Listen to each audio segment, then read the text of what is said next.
everybody, welcome back to my channel, and today we're going to be reviewing the pan that has taken over the internet, the Always Pan. I spent my own personal money and bought this pan so I could give you the most honest review possible. Long story short, not worth it.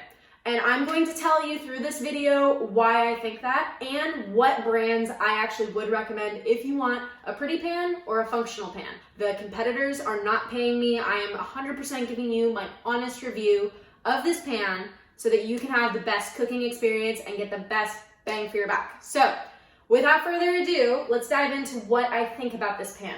The first thing that I found really annoying is that this pan is too small. The only person this size is appropriate for is someone who cooks only for themselves and doesn't want any leftovers, because I could not even make a half pound of pasta comfortably in this pan. The big selling point of the pan is that it has this little nook here for your spoon to rest. What I actually found is that when I was cooking, this little nook became a river for my food to fall out of the pan and onto my stove. It ended up actually being more inconvenient than convenient because the pan is already small, then you have an opening, so when you're stirring, the food then pours out of the opening. Plus, on top of that, the handle of your pan has this cute little hole, which again, allows food to fall from the pan onto your stove. Another thing that I think is a little bit ironic is they call this the Always Pan, but there are tons of limitations to using it. For example, you cannot put this pan in the oven. I know that that might sound a little nitpicky, but that for me, that's a huge deal because I love searing things on the stove and finishing it in the oven.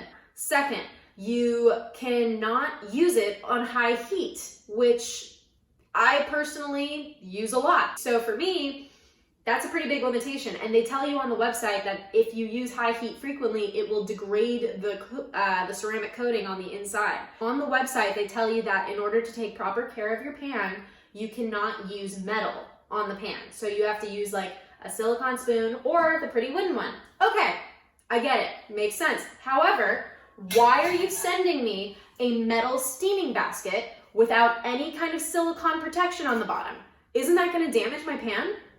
They also advertise with these really gorgeous bamboo baskets on top, and they make it seem like that's the steamer you're gonna get, and it's not. That is an additional $45 to $50 purchase. Like, don't make that like the centerpiece and make it seem like that comes with the pan and have that in all your advertisements if you're gonna send me this rinky-dinky little metal thing that's gonna damage the actual ceramic coating. All of that being said, it's a pretty pan. That's kind of the point of the pan. I don't think that it's meant for functional cooks or people who are really into cooking or chefs or whatever. I think it's pretty much targeted towards novice cooks who want something pretty and that they can kind of show off that they've got nice cookware and good taste. But that being said, this doesn't really hold up very well in terms of the aesthetic. If you look right here, you can see this big, ugly, like dark brown streak. That was from a little bit of picadillo that just snuck off the side because the pan was too small. So, like, that's so annoying. You spend all this money for this really pretty pan and then it doesn't even wash up well. So like I scrubbed the crap out of that for like 15 minutes and obviously it didn't do a very good job. So it stains super easily. The ceramic top, like along the edges, it's all chipped. So you kind of are losing a little bit of that terracotta if you hit it against anything. A lot of people, they store all their pots and pans together in the same area. If that's the case for you, this is gonna get dinged up, damaged, and you're probably gonna chip the edges of the coating on the outside. I know that I personally had issues with the bottom. You can kind of see I've got some burn marks, there's that stain. It got scratched up on the bottom of my stove. So there's just a lot of issues maintaining the look that you're paying for. All that being said, there is a pan that is the exact same price as the Always Pan. One of my friends asked me to check it out actually. I didn't think I was gonna like it, but it's now my favorite pan that I have in the kitchen. If you would like a beautiful pan that is functional and you're okay spending a little bit more money, I would 100% recommend Caraway. This has been my favorite pan ever since I bought it, and I am not sponsored by Caraway in any way, shape, or form. I spent my own personal money for this pan, again, to give you an honest review. However, please write to the Caraway people and tell them to sponsor me because I would love a whole set of this. It's just really expensive. So anyway, back to my review. This Caraway pan is my favorite thing in my kitchen right now. It is drop dead gorgeous. The color is a lot more vibrant than the Always pan. It's got this really modern flat top, so it looks beautiful. It's actually easier to store than a traditional pan. They also, if you buy a set, they have a really clever storage system so that it's super easy for you to get them in and out of your cabinets, so that's fantastic. Because size does matter, I'm just gonna show you, this big bad boy is gonna get the job done. This is good if you're cooking 2 eggs. This is good if you're actually making dinner. This pan is perfect for just any kind of dinner that you're making, especially if you're cooking for like a family. This will get the job done. It has lots of space. It's got high walls, so it's not gonna have food spilling out. Another thing I love about this pan is it is also compatible with the oven.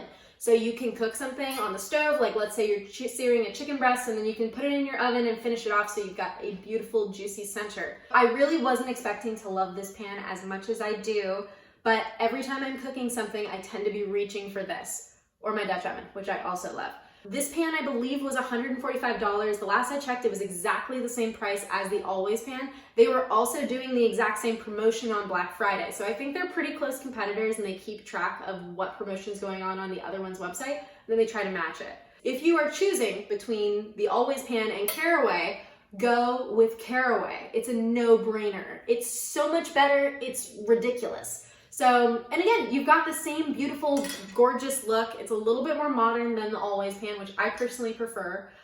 It's a lot more durable. Also, it's easier to clean because the outside isn't that kind of fake terracotta. If you are still looking to do non-stick, but you're on a budget, go with Teflon. That is like the most entry-level but useful and functional cookware that I have ever used. If you want to maybe level up from Teflon and you want something that's a little bit more high-end, you could go with All-Clad. That's what I use. This again is like great on the stove, in the oven, whatever. Always make sure that you check your cookware to make sure that it can do that, because not everything can go in the oven. But at the end of the day, just make sure you're doing some research. You know yourself and your kitchen more than anybody else.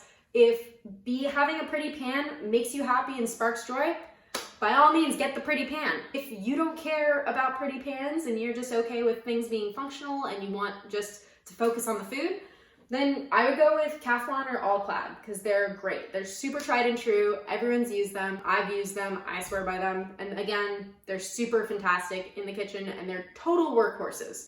Thank you guys so much for watching my review of the Always pan. And if you have any questions, comments, concerns, or violent reactions to what I just said, drop a comment and let me know what you think. Also, go check me out on Instagram so you can keep up with my day-to-day cooking, and don't forget to hit that subscribe and like button so that way we can stay in touch for the future, because I want to do more of these different reviews, and I've got quite a few recipes that I have coming up. So either way, I'll see you guys in my kitchen next time. Have a good one.